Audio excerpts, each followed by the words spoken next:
So today we got Chris Haynes, legendary, my man. But I don't think a lot of people know like your upbringing, how you came up. How was it growing up in California? Yeah, Fresno. Fresno. Many people don't visit Fresno. It's not one of the main attractions of California. Usually, you think of California, you think of Los Angeles or maybe the Bay Area. But where I grew up in Fresno, I didn't really roam too much outside of the area of Fresno. So the west side of Fresno was predominantly black, Hispanic, and some Asians. And so growing up, I stayed within that environment. And I didn't, just my way of life, I thought differently back then, based off of the environment, based off of what I seen, based off of what I thought success was. And that's pretty much that's a theme of my life. Like as I've grown and evolved, I started to see that success meant something else, especially for black people. You know what I'm saying? So, it was tough, man. Like I lost a lot of people. Funerals are pretty routine, this is probably too much, but I talk to my wife about this all the time. Like death is something that's been in my life since I was probably 6 years old, man. It seemed like we were always going to a funeral and every weekend, and it wasn't funerals for old people. You know what I'm saying? So, death is always something that I've always had a tough time dealing with, processing. But at a certain point, all those things of Fresno, there's great things about it. There's great things about the city that made me, that helped shape me and mold me to what I am today. But there's also some heartaches of that city that I've dealt with, continue to deal with, because there's still shit going on over there that's never left. But I love the city, and it helped mold me. Would you say because you've always been in sports and basketball, would you say that was kind of kind of navigate you along Cali? I got I don't want to say too much, but I got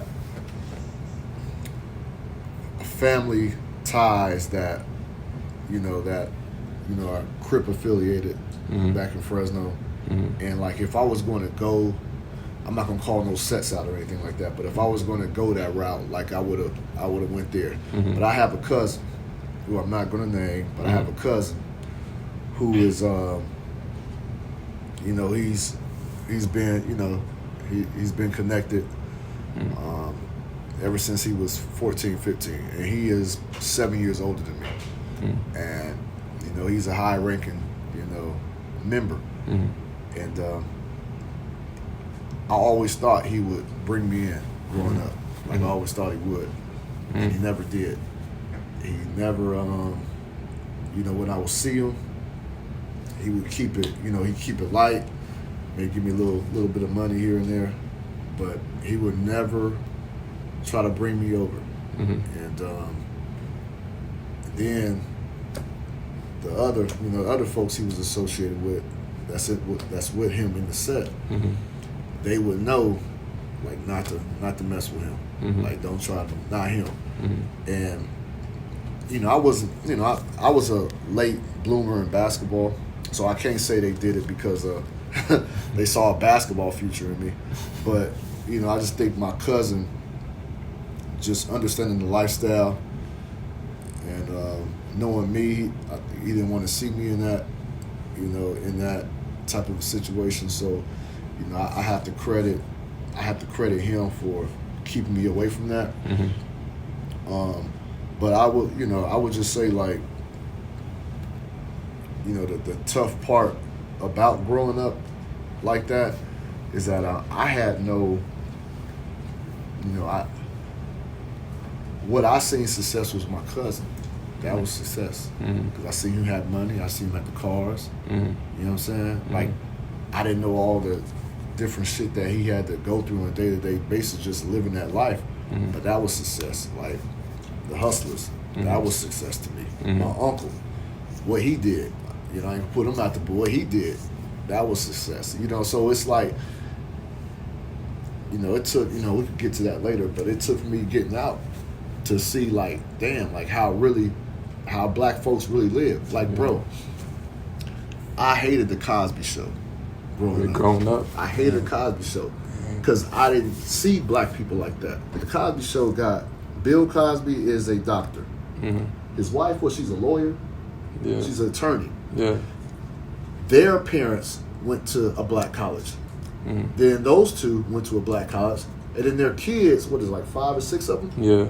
They end up going to college. Yeah. Yeah. That didn't true. resonate with me. Like, that's not the way I saw life, Mm-hmm. you know what I mean, for my people. Mm-hmm. You know what I mean? Like, I didn't see that. So I didn't think those type of families existed. Mm-hmm. So that's why I didn't like it. I didn't like the Cosby Show. It took me later on to see, damn, black folks really do live like this? Like, what? Mm-hmm. And so that was pretty much like, you know, just my mindset growing up and the limitations I had on just life and what you can be in general. Bro, I didn't have people, my family didn't go to college. Mm-hmm. You know what I mean? My parents were high school graduates, that was it. My cousins, all gangbang. Mm-hmm. My friends, you know, single parent households and all that stuff. Like, college, that wasn't, it was rare. I grew up in a 2-parent household. Yeah. My wife didn't. Mm-hmm. She didn't meet her dad till she was like 28.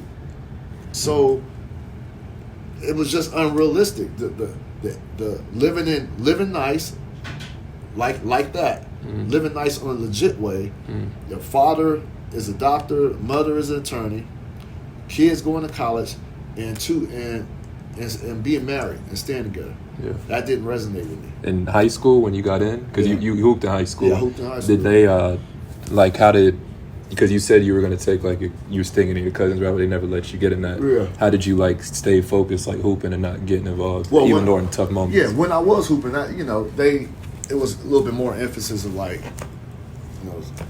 just stay off of him, make sure he's on keeping his head up. Mm-hmm. But obviously, yeah, basketball and any one thing I hate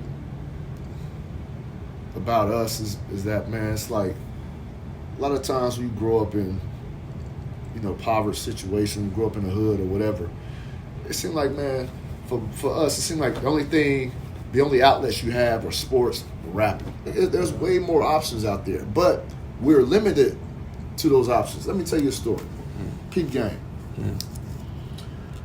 I got straight F's, elementary, junior high, and high school. Sprinkle a couple D's and C's here and there, but for the most part, straight F's. Yeah. Wasn't because I was stupid, but I was just dealing with a lot of shit, man. Like, my mind wasn't there in school. So I say this. So in elementary, there's these classes called gate classes. And what that means is these are all your honor roll students all in one class. So each year, these gate classes would go to Washington, D.C. every year. And it was like a big thing coming from where we come from, Fresno, bro. Like, we don't go outside. Like, L.A. is even far. Like, that's a 4-hour drive to Bay. Most people from Fresno stay in Fresno. So to be an elementary student going to D.C., where the White House is at, where the president is at, like, that's a big honor, but only the gate classes would go. Again, these are students that have 3.0s or higher. Yeah. So I never could go. I always wanted to go. And I never went, and that always bothered me. Think about this. And I'm not trying to big up myself or not, but I'm pretty sure I turned out better than most people that was in those gate classes. You definitely did. Had I at sixth grade, what's that, 10, 11, 11, 12, whatever, had I at that age went to Washington, D.C., seeing black people wearing suits, seeing black people wearing, holding briefcases, going to court, and they ain't going to jail. They going because they're attorneys, they're lawyers, they're judges. Me being able to see that at 10, 11 years old, I felt like it would have changed my trajectory on life, or just changed how I viewed life, because I didn't see shit like that. You know what I'm saying? Mm-hmm. So, but those type of opportunities shouldn't be just given to the ones who are 11, 12 years old who got 3.0s, whatever. Because you're giving up on the ones who are struggling. Some people are late bloomers, whether that's basketball, athletics, academics. Some people are late bloomers. It took me a while to figure things out. So just because I couldn't figure things out at 11, 12 years old, I shouldn't have been disallowed to go to something that can impact my life. Mm. So that's another thing. Like, if you don't see things at an early age, you don't know what's out there. That's true. You know, so that's the thing. That's for me. That's how growing up in Fresno was. I had limited options, and when you have limited options, you think the only thing you can do is rap or play basketball. You know what I mean? Exactly. If you don't want to go to game bang life or go sell drugs or be a pimp or whatever. Mm-hmm. And there's so many more options out there, but you don't know unless you get exposed to it. And then it's still people that hoop and make and get successful, and they still want to try to go back to that life. And then a lot of them not even going back because they never was a part of that life. Yeah. But it's like when you get, and that's what I've seen, because this is my 13th year covering the NBA. Mm-hmm. So I've seen guys come from great situations, great households, get that money, get the jewelry, get all the nice ladies coming at them. Like, everything is given to them. And it's funny too. Like, bro, all y'all will experience this. Like, when you make it in life, the more money you make, the more things are free. which is pretty stupid. But it's true. The more money you get, the more things are free. But with that being said, everything's free. Mm-hmm. You're being told yes. You're being told you can't do no wrong. Mm-hmm. And they still try to act like, you know what I mean, they were part of a set or whatever. Like, bro, you made it. Like, there's people that's living that lifestyle that would give everything to be in your situation. So there's a lot that comes with becoming successful, especially when it comes with money and fame, that you have, and you're young. Mm-hmm. It's a tough dynamic, but you know, we gotta. My thing is there's just more options. Like, look at these brothers right here, man. You got them behind the camera, man. You got them behind the limbs. You know, these are future producers, future directors, executive producers. You know what I mean? Mm-hmm. There's millions of dollars to be had in those roles.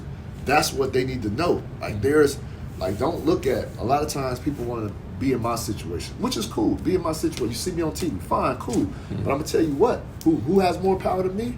My boss, the one that's behind the desk that you don't see, who's making more money than me, and telling me where to go. Chris, go to Atlanta this week.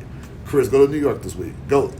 That's who makes the money. That's who has the power. And there's all those type of jobs out there. It's not wavy, and it's the influence too. It's the influence. Sure. Even when you get money, you want to do what you see your favorite person doing. That's very true.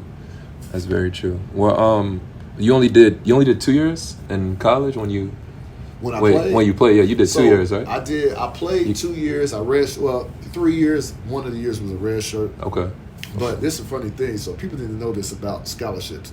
You would know this. I didn't know this at the time. So I went to So I first started at Sacramento Junior College, played there a year. Then I went and transferred to another junior college where I red-shirted. And I just had that red shirt year I had it was Columbia Junior College. Like, my skill set just took off. Man, it just took off. Anyways, Fresno Pacific University gave me a full ride scholarship after that. D2 school. It's a D2 school now. It was an NAIA college then. So I'm going in thinking I'm 6'2". So I should be, from my size, be a point guard. But I was always just an athletic guy. Like, I could drop step dunk and quick first step, but my handles wasn't really there. But I got a quick first step.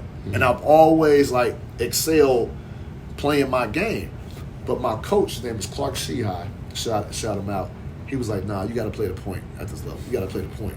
And I'm like, bro, I could kill them doing what I'm doing. Like, you know what I mean? Like, I'm being honest. My handles ain't that tight. Yeah. My handles not if you pressing up on me full court, I'm gonna have some problems. You know, trying to get past you unless I just go full speed, trying to get the ball up the court and get the offense. But I had problems. I wasn't that good at it. I'm like, bro, use me as an off guard. Most of the guys in our league are 6'3", 6'4". I'm good. I'm athletic, quick. I can handle it. He would make me work on my handles. Say, you got to work on do ball handling drills 15 minutes after practice each day. And I hated it because everybody else left, and I'm still here doing these ball handling drills.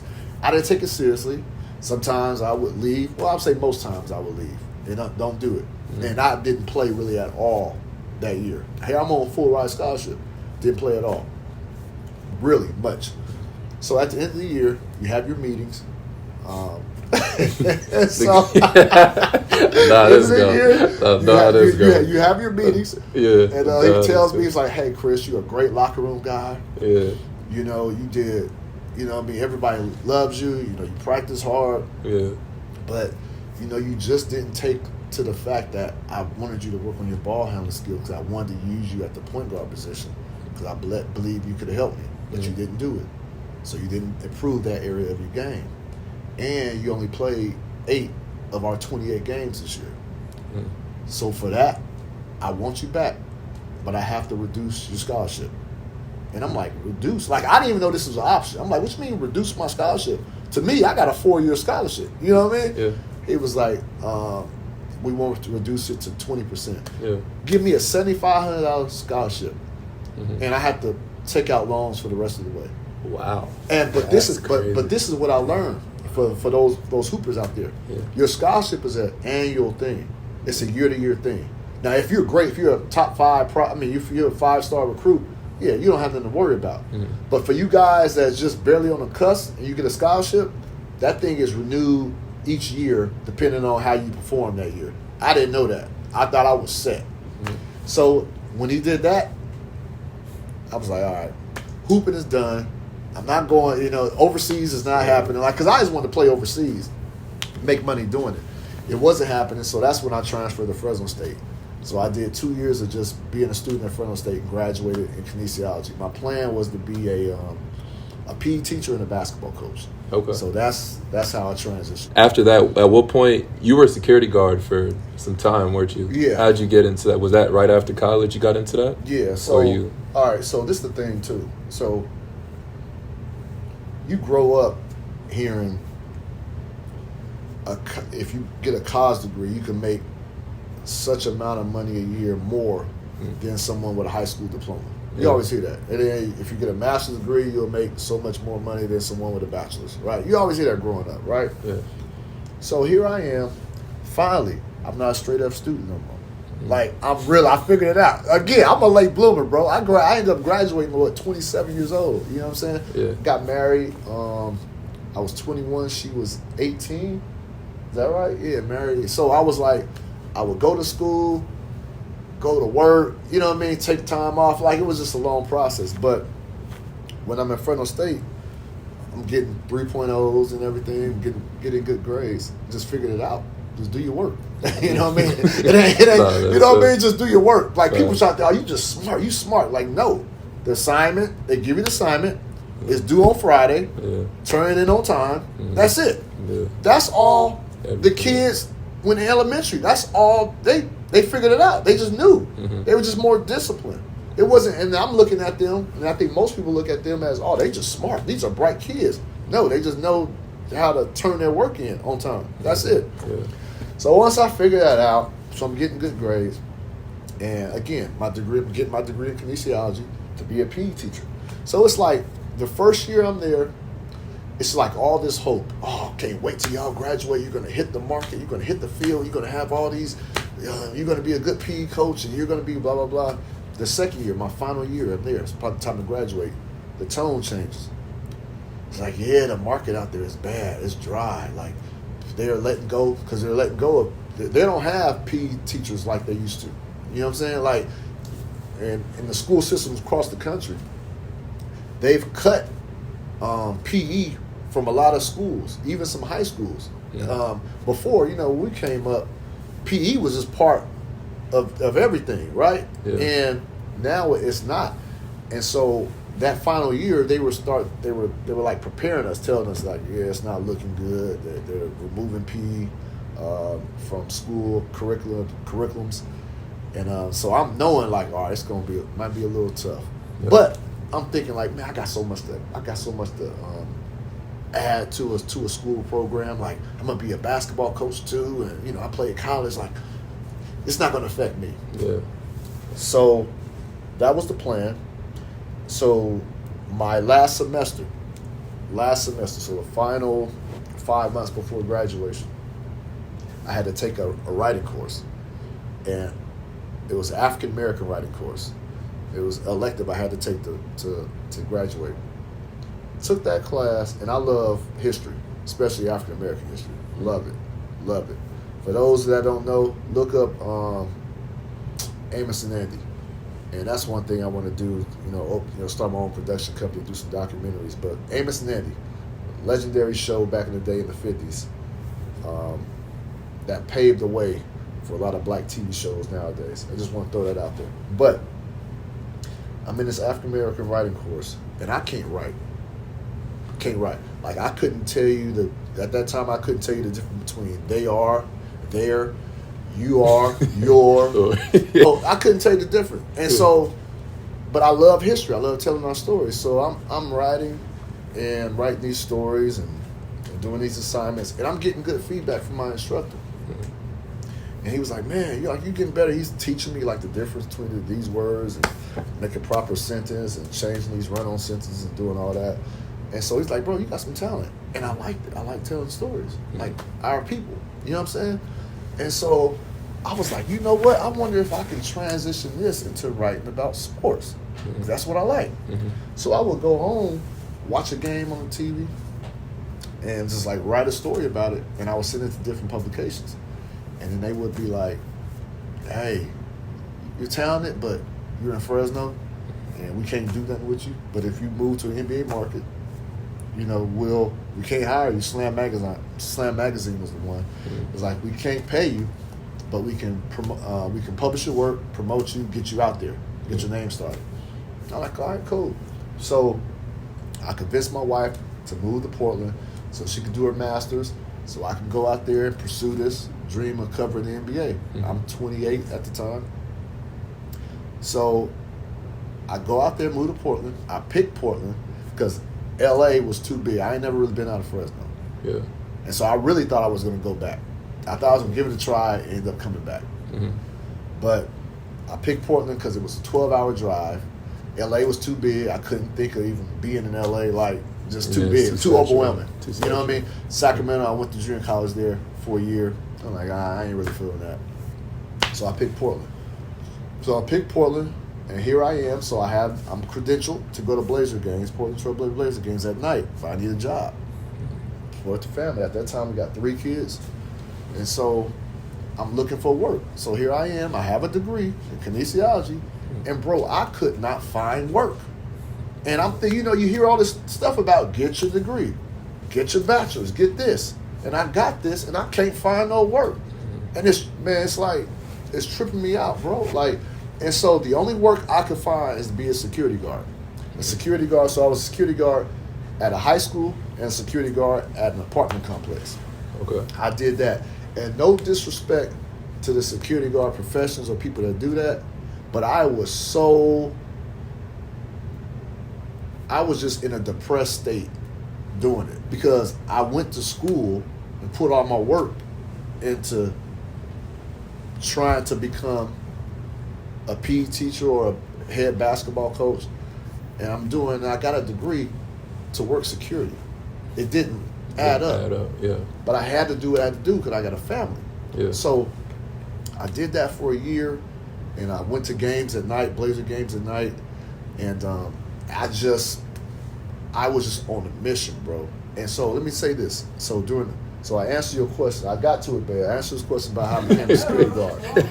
But at the midway point, when I was a security guard and working for free, covering the Blazers, Marc Spears, who's with ESPN's Anscape, he told me I need to go to the NABJ convention. That's the National Association of Black Journalists Convention. They meet up every year. It's big. About 3,000-4,000 black people all in journalism, whether you're on TV, whether you're the news anchor for local, news anchor for national, the weather person, anything behind the scenes, dealing with TV, dealing with radio, dealing with anything media, they're there. From Stephen A's to whatever. He said, go. So again, I told you how I was raised, what I seen. This was the first time ever in my life at 28 years old, I seen 3,000 black people looking good, wearing suits, and just everybody just looking good, man. I've never seen that before. I'm meeting Stephen A. I'm meeting whoever, Stuart Scott at the time. You know what I'm saying? And I'm meeting kids, and this is what tripped me out too. I call them kids, but they're 22.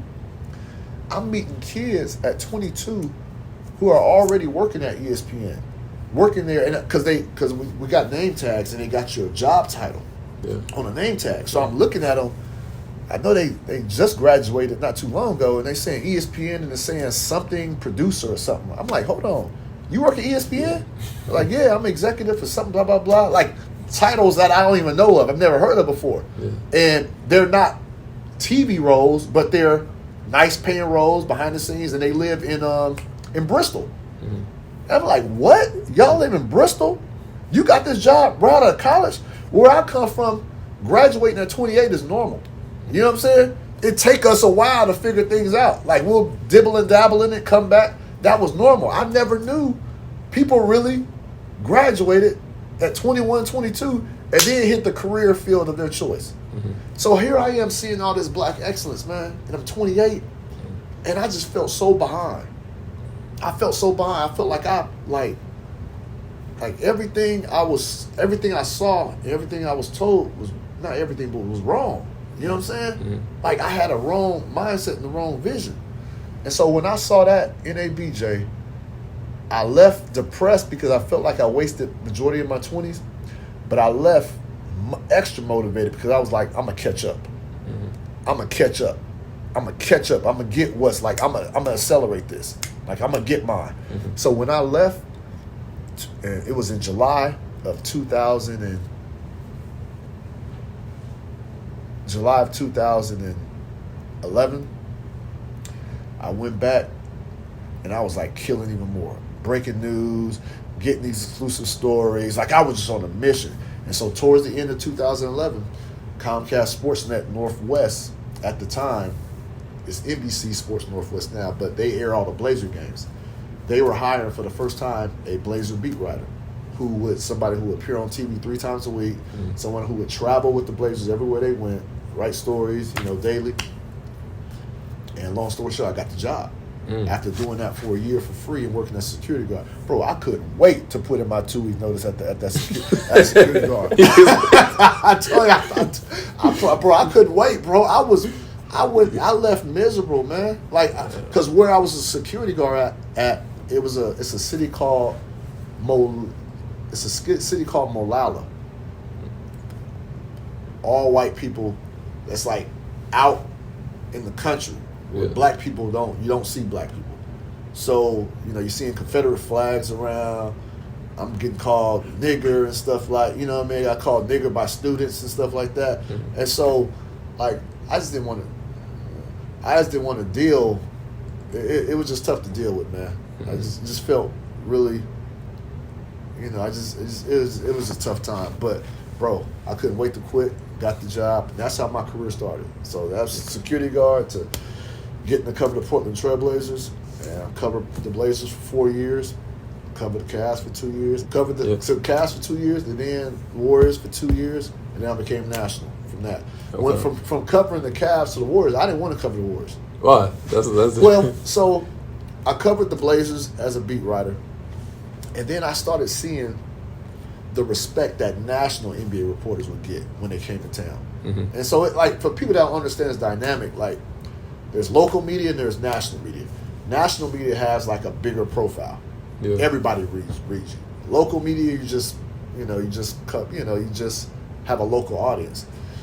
So I would see, like, the treatment that teams would give national media. Like, give them, maybe it's a scoop, maybe it's this, just take them all throughout the arena, take them in spots that local media can't go, show them around, just whatever.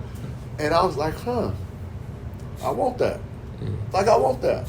After first of all, when I first got the Portland job, I was happy. I was like, this is what I want to do the rest of my life, just be a Blazer beat writer. Because coming from where I came from, like, I made it. And then I started to evolve and grow.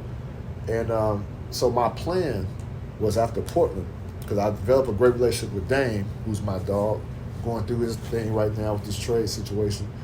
I told him what I wanted to do. Like, bro, I want to become a national NBA reporter.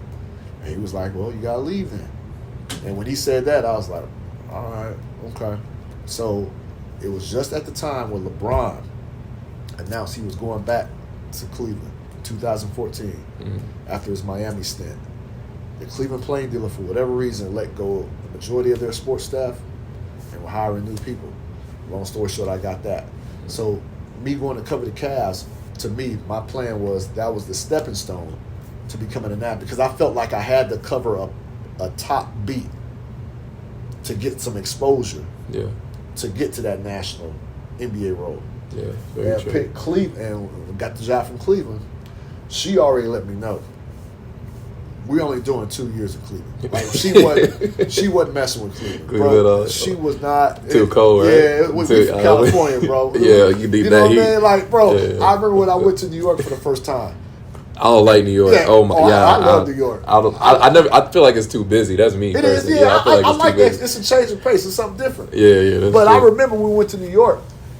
Cold in California and cold in New York is totally two different things. How you get dressed for cold weather in California is not how you get dressed for cold weather in New York. So we're in it's New Year's Day in New York. We spent New Year's there. My first year covering the Blazers. First time traveling and everything like that. A basketball jumpsuit. That's all I packed. For the cold New York weather, that's all I packed. Oh, yes, because that to me, those are layers in California. Those are the layers you need for a cold winter in California. So I wasn't, man, bro. Our plan was to watch the ball, because we watch the ball drop on New Year's Day in New York. You see it on TV every year, and that was the plan. Man, we got out there at 10 o'clock.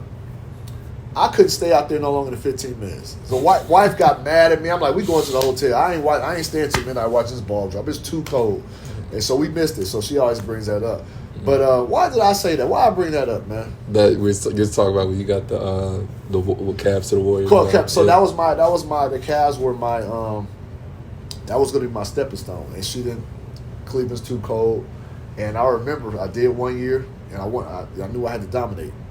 Gained a great relationship with LeBron, who's my guy today, as well, and so the second year of that Cleveland tenure, that was the year that the Cavs ended up winning the championship. Came back from 3-1 deficit. Oh, Oh, wow, you did cover that. That was my second year. Okay, yeah, you did. But she was telling me, look how my wife is. She was telling me, I'm moving back to California. Whether you get a job out there or not, I'm leaving. I'm gone. So I'm already knowing there's pressure. I'm like, dang, she's leaving, taking the whole family. I got to figure something out. Luckily, that finals run, when they were in the finals, ESPN called me. And we started talking all throughout the finals. They put like a full recruiting pitch, man. They invited my wife out there to meet and everything. And so I was like, cool. So I was knowing that I was going to go to ESPN during the finals. The problem was, remember, I wanted to be a national NBA reporter. Yeah. Initially, we agreed that was my role. Then during the process, before I even signed the contract with ESPN, they was like, yeah, we need you to cover the Warriors.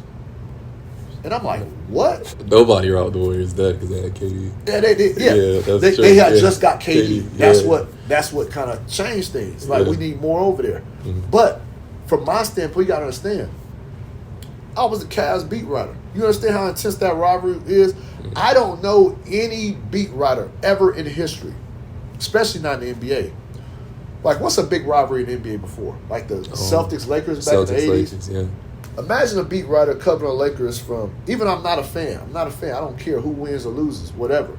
But it was just, I developed all these relationships with the Cavs, with LeBron and all them, for those 2 years. And then I go to the Warriors and try to do the same thing. And they know me from being with LeBron, covering LeBron and doing all that. You know what I'm saying? So when I didn't want to take it because of that. I just didn't think it looked good. I'm like, how am I going to get them to trust me? They know I got relationships with the Cavs. Like, so I remember when I ended up taking the job because ESPN was my first six-figure salary. Yeah. And so I take the job, and I remember I go in the locker room for the first time in the Warriors. Draymond was like, I don't trust you, bro. I thought he was playing. Yeah. He's like, I don't trust you, bro. I'm like, what you mean you don't trust me? He said, you a Cavs spy. LeBron and them sent you over here to spy on us. We ain't messing with y'all, and I'm going to make sure nobody talk with you. He was dead serious, bro. Damn. He was dead serious. I couldn't believe him. Like, Dre, I'm just a reporter, bro. Mm-hmm. I don't have no rooting interest. I'm not, bro. Mm. But I knew how it would be perceived. That's why I didn't want to take it. It ended up working out. Me and Dre are cool, Steph. It was great. Great experience. Warriors one of the best teams ever covered. Yeah. But it was just initially I didn't want to take it because of that reason. And I didn't want to take it because I want to be a national guy. I didn't want to do a beat anymore. I already covered the Blazers. I covered LeBron and the Cavs. Mm-hmm. Like, it didn't get no bigger than that. Yeah, that's true. So, did the Warriors for 2 years. And after that, my contract was up at ESPN. Mm. They offered me a new contract. More money. Great, right? Yeah. Great. More money. Yeah. More years. Great. Mm-hmm. But they wanted me to stay on the Warriors. So at that time, I told my agent, man, we looking elsewhere. So at that time, not interviewed, but had meetings with a whole bunch of companies, Sports Illustrated, Yahoo, NBC Sports at the time. Who else? Am I missing? The Athletic. Am I missing anybody else?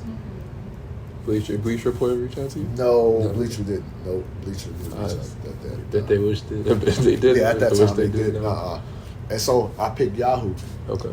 More money than even what ESPN was offering. Not just that, they gave me the autonomy and the power to hire 3 additional staff members of my choosing. What black man in the sports industry as a writer had the power to hire a staff? And I took it. And I took it. So I worked at Yahoo, great, wonderful years.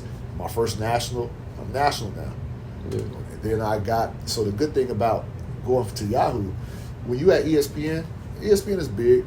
It's fine. Everybody considers them the, whatever they are, the head honchos. But when you're at ESPN, when you a salaried ESPN employee, they have you for writing, they have you for TV, they have you for radio, all within the same contract. Yahoo is just a writing platform. So think about this. I earned more money with Yahoo, just a writing platform, which allowed me to still go get a TV deal. And that's when Skip Bayless and Shannon called me to come do Undisputed with them. Mm-hmm. So I had a TV deal, I had my Yahoo deal, and I had some other stuff going on. So it was just a great situation. And that's when my time at Yahoo, that's when my career like really just took off right there. And so I've been national ever since 2018, I believe. Yeah, 2018. Dang, so you're like 5 years in. Yeah, 5 years in. Killing National. it, killing it. I appreciate it, bro. That's tough. Yeah. Who would you say, like, with players, because it is important building relationships with the people because they got to trust you with the stuff. Who was the first player you would say gave you your big break? Would it be Dame, you would say? Yeah, for sure. Dame was the one that gave me that, put me on the map because his career just took off like that. Like, Yeah, bro, I remember, he made the All-Star team the second year, but he came in, like, doing crazy stuff. But for the city of Portland, they're not used to, I'm not calling Dame flamboyant, but he's a player that, like, Brandon Roy was good. Don't get me wrong, Brandon Roy was good. But his stardom didn't really surpass the Pacific Northwest area. Yeah. Dame he raps. You know what I mean? He has a explosive game. He's a big bucket getter. He was a clutch guy, like, early on. Mm-hmm. And so there was, like, a lot of appeal to him. And then I remember my not first big, but the one significant news break that I got off of Dame. It was his second year in the league. One of the biggest ones, aside from me breaking, he requested a trade last week. Yeah, that shocked everybody. Yeah. Now, my boy. Yeah, it's like, Dave, believe it. That was a big one. But my first big one, his second year, I was able to break. He was the first player ever, and I believe still is the first player ever, to participate. I broke that he was going to do it. He got selected to the All-Star game, so he's going to do that. He agreed to do the three-point contest. He agreed to do the dunk contest. He agreed to do the skills challenge and the rookie game. He's the only one to do all 5 events at All-Star weekend. He's still the only one. Rookie game, three-point contest, dunk contest, skills challenge, and All-Star game. I broke that. Boom. It was just like, You know what I mean? He's just a polarized. And then the dude, like he ended up a couple few years ago, he rapped. He rapped the halftime performance at the All-Star game. Mm-hmm. So he's just a polarizing guy, and so being able to cover him is like when he rose, I rose, because I was like the go-to guy for him, and so he helped me. Then LeBron, when I covered the Cavs, LeBron took me to another level, because one thing about players, they talk. Yeah. Word of mouth, they talk. So they talk about, man, don't mess with this reporter. Don't talk around him. You talk around him, he gonna put it out there. But you know what I mean? Like they talk amongst themselves. And I remember when I was covering LeBron, I didn't have all these relationships with all these big players like I do now. But after covering LeBron, I would notice that when I go to certain arenas, the players would come up to me, "Hey, Chris, what's up? What's up?" I just started noticing that. Players that I've never, I've known John Wall, know Chris Paul, I know them, but they didn't. I didn't think they knew me because I never had a conversation with them really like that. And I just would notice that. And I'm like, damn. You got pulled. Yeah, like, real damn. Pulled. Yeah, you got pulled. Like, wow, bro. Like, you got pulled. So I've always, like, teams and players, they're not going to like everything you write. But, man, I'm a solid dude, bro. Like, all the players know that. I can't say I get along with everybody. I can't say I haven't had no confrontation with anybody, because I have. That happens in this industry. But, man, I'm a solid dude, straight up, and they know I'm as real as it comes, and they respect that. And it takes, I'm always appreciative of Dame, C.J. McCollum, Marcus Aldridge, LeBron, KD, Steph, like all the people I've covered over. Like, I've covered Hall of Famers, man, like as a beat writer. You know what I'm saying? Like, that's, again, where I come from, bro. It's big. To saying doing that, man, like, I don't take none of this for granted, man. I don't take none of all these hotels, like when we're traveling on the road, the nice hotels and the lifestyle, I don't take none of it for granted. I tell my wife all the time, I tell my kids, because I travel with them a lot around. I said, don't y'all take any of this for granted. We were on welfare for up until I was 28. You know what I'm saying? Food stamps. You know what I mean? Like, it tripped me out when I started making money. It felt weird actually going to a grocery store and paying with cash. You know what I mean? Like, it was a weird feeling, bro. Like, we shouldn't be doing this. Am I right, man? It's your money now. Because usually, you put the food stamps, or you have your EBT card, and then you use your cash for, like, other stuff, not for groceries. Yeah. Now I'm like, damn, now we got to really pay attention, like, how much groceries we get. I'm paying cash now. So, like, bro, like, I don't take none of this for granted, man. I don't take none of it for granted, man. So that's why it's important, like, to be solid as you can, work your tail off, and most importantly, man, just know that there are other roles out there for you, man. Don't limit yourself. We got to talk hoop questions. Yeah, you have to, before Let's you go. I don't know what's time you got. You sure? But, go ahead. so, who do you think, well, I should ask you because you're around it, so who do you feel like is like, who would you say is some of the most underrated players currently who are like in or out the league, like in your opinion from what you've seen? In or out the league? Yeah, in or out the league. I had Donovan Mitchell on my pod a week ago or so, and he was like, SGA is the toughest guy to guard. I thought he was going to say Steph or somebody else. He said SGA is the toughest guy to guard by far. Underrated. Anthony Edwards, I believe, is a little underrated. Let me give you underrated that's not in the league. I think John Wall, and as we record right now, he has a workout today. Yeah. And I'm going to go check him out. John Wall's talent is still there. Yeah. But obviously not as athletic as he used to be. But, I think he's in a great space mentally of understanding that maybe some of the things that he's done or said in the past he can't do anymore now that he's going to be a complimentary player. Yeah. He's not, I ain't going to say no longer a star player, but, he has to get his way back in. And I think people are sleeping on him, so hopefully he can shine in that workout and show people he can still contribute. Because you started at a small market with the Portland. Why do you think small market teams don't get as much like media attention, like even if they have like a star player like OKC, saw KD I think not until like his fourth or fifth year he didn't really get a lot of, I would say, attention on it until they started winning. Why do you think small market teams don't get as much? The main reason is a small market, so less visibility and less exposure. So that's part of it. And also it could be your team, just the way it's designed. Like, is your team polarizing? Is that brand of basketball something that's going to resonate with the country? Also, your time zone. Yeah. So it was a tough time zone for Denver. Like, see, Denver is an hour ahead of California, so 2 hours back of New York. Like, certain time zones are a tough draw for people, for the country. Especially when you talk about the country, it's always catering to the East Coast. It's like, how, what's best for them. So that's the part of it as well, the time zone. And then, it's not all about the media as far as like our coverage. Yeah. A lot of it is the players themselves. They want to get to the LAs, the Miamis, the New Yorks, the Texas. Yeah. And so often when they get there, okay, it's more media coverage, it's more exposure, there's more commercials, so that plays into it. So it's tough, but look, you look at Giannis over in Milwaukee, small market team.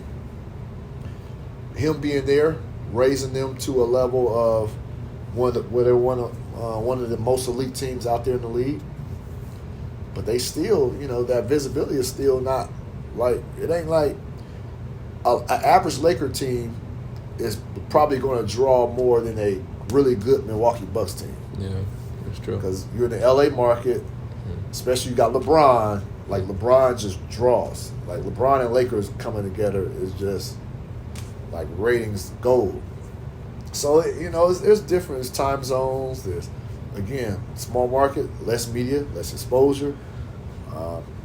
There's a bunch of different reasons why. Like, on a day-to-day basis with with what you do, how do you know like where you're supposed to be with national media now? Like, so let's say you have to be you were in Miami, not too far, and now you're here. Yeah. How do they decide where you're going to go? So as national, I get to a lot of times pitch ideas of where I need to be, who I need to talk to, who I need to see.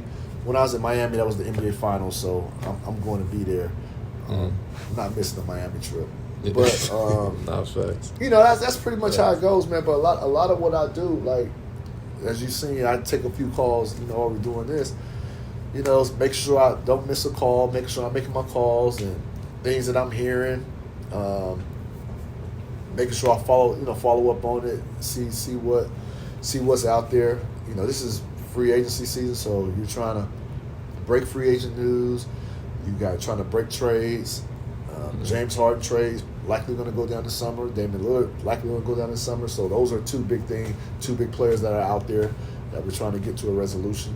So it's chaotic, man. People think that when the NBA season starts, you can start a vacation. Man, please. NBA season finishes. Then there's these rookie pro days. So you go to some of the rookie pro days, see how they faring. Chicago Combine, Chicago. You go to that. You got the NBA draft, free agency, summer league. I was at the Sacramento Kings summer league before I got here to Vegas. And then typically after summer league, things slow down if there's still not a star out there whose trade hasn't been done yet. Yeah, it's true. And so I don't, it's very likely James Harden and Damian Lillard could still be unresolved after, past summer league. So that's kind of like the makeup of what I do now. But during the regular season, I'll pitch story ideas and my editors will be like, okay, that's good. All right, go ahead. Go out there. Go to LA. Go do whatever. Or sometimes it's just good to just meet, hey, I need to go meet with a general manager in New York. I need to go meet with this agent in LA. I need to go meet with this player such and such. And it might not be for a story at that time, but it may be something that leads to a story or a big scoop later down the road. How do you guys know, like, on draft night, I don't know if y'all, like with draft night, when you guys announce who gets picked before the people actually get selected, how do y'all know? Y'all be like 7 picks ahead before. The NBA is tightened up on it now. They don't like that. 'Cause I didn't know if that's how they wanted it to be. They tighten up on it. You know, I don't do it as much as Woj and Shams. I do it from time to time. What's the best way I can say this? You got kids. I always wonder. I don't know. I was like, damn, I didn't know so-and-so's getting picked 6. Or I was like, they're on the 10th pick. The TV show's the 3rd. And I'll be like, yeah, Scoot going to he's going to the Blazers. Yeah. It's either the team. It's either the agent. So the teams don't mind either. Depends. Okay. Oh, it depends on the team. Okay, that's fair. Like if the team. You don't got to say too much. No, I can say no, but if the team has already made their pick. Okay. Because, they have 5 minutes in the first round. They got, 5 minutes on the clock before the next team selects? Mm-hmm. Like, so take Victor Wembanyama, right? Yeah. They submitted their pick in the first 10 seconds. Mm-hmm. But they let the rest of the 5 minutes go off. So if they already submitted their pick, they cool. They cool, yeah. Yeah, so they don't have no problem telling. They got to submit it and then. Yeah. Oh, okay. I never knew it worked like that. Okay. They got to submit their pick. Okay. I didn't know they submitted and then people. Okay, so that's how y'all probably could get it. Possibly. Okay. I don't know. I ain't saying that's how that I has do to it. be so. I ain't saying that's how I do it. I'm just saying, like. That's okay. That makes a lot of sense. They already submit their picks. Yeah. So it's done already. Yeah. So why does it matter if it gets out? Unless they really don't want it to get out before it's officially announced. Okay. But they already submitted their pick. That's true. The viewer just has to wait for the 5 minute period to be over with to get the official announcement from Adam Silver. Okay. Sure. All right, that makes sense. That's the way it could be. I don't know. That's the way it could be. They got a lot going on. I heard some stuff. They got a lot. It could be. That's cool though. That's like because it's cool how they're so ahead. Yeah. The last thing I asked is like some advice type of stuff. Like people who go undrafted and they're looking. Like I was just telling him earlier. I was like, it's about the agency you sign with, who you know, because everyone's good. You think about it. What would be like advice for people like navigating after college? Because landing the lead is strictly, who you know, your agency, and performance. So you talk about particularly for an undrafted player who's like, trying to still get his stint in the league. Yeah. Well, agency is important. It is. There's pros and cons though. So say you're undrafted and you're with a big agency. Okay, well if you're with a big agency, then this is an agent that all 30 teams respect. Yeah. This is an agent that these teams are going to have to do business with or are currently doing business with because this agent has multiple other high-profile clients, right? Yeah. And there's favors exchanged because they want to be in the good graces of this agent. Mm-hmm. So then that agent can use you or use the undrafted player to say, hey, take my guy, sign him to a 3-year deal. Oh, they can do that? Man, that's tough. They can say, hey, take my client, give him this, he's solid. Take him, give him a 3-year deal. Yeah. Because that team might say, yeah, we want that star player you got in free agency next year. Yeah. Oh, you want him? I'm just giving you like hypotheticals. Like, oh, you want him? Yeah. Oh, okay. All right. You may consider. But in the meantime, I need you to take this kid right now. Mm. And so you got a whole year to like talk about that stuff. You know what I mean? So it's like favors. Those things happen. Mm-hmm. Big agency, you got that type of clout. Now, the problem is being in a big agency is that you can get overlooked because that agent might be dealing with a whole bunch of other superstars. They don't have time to invest in you, time to talk with you, and all that. So you may feel left out. They feel like you're not getting the help that you need. And so if you go to a small agent, or an agent that just has 1 or 2 clients, you're going to get all the time you need with the agent. You're going to be able to talk with him, communicate with him. Like, you're going to know that he's working for you because he's not scattered to a dozen other players. But the problem with that is that agent that only has you probably doesn't have a lot of relationships with the teams. You know what I mean? It's like, so some teams look at a few agents who come and go. There's a lot of agents that come and go. Most agents come and go. So a lot of teams will be like, man, I'm going to deal with you. I'm only dealing with you because of that one player. But I know that player, when he gets his big deal, is probably going to leave you anyway and go to a bigger agency. You know what I mean? Mm-hmm. So I ain't got to treat you with the same respect. Mm-hmm. You know what I mean? I ain't got to answer your call when you call. You know what I mean? It's like there's that dynamic, but you got to start somewhere at a small agent. So hopefully you can find a diamond in the rough, and then have them blossom. And then the problem is too, a lot of times when these guys blossom, they'll leave their small agency and go to a big one. Mm-hmm. So hopefully you can blossom them and they stay, and then you can get more because people see what you did with that guy. Mm-hmm. So you got to start somewhere. So there's pros and cons to being with a big agency opposed to a small one. Yeah. Okay. That's true. But stay the course, bro. Like whoever is your agent, man, your agent works for you. No matter if he has 100 clients or he has 2. Yeah. Your agent works for you. If you got undrafted, your goal is to make it to the league, you got to force your agent to work. Mm-hmm. You're paying him. Yeah. Him or her.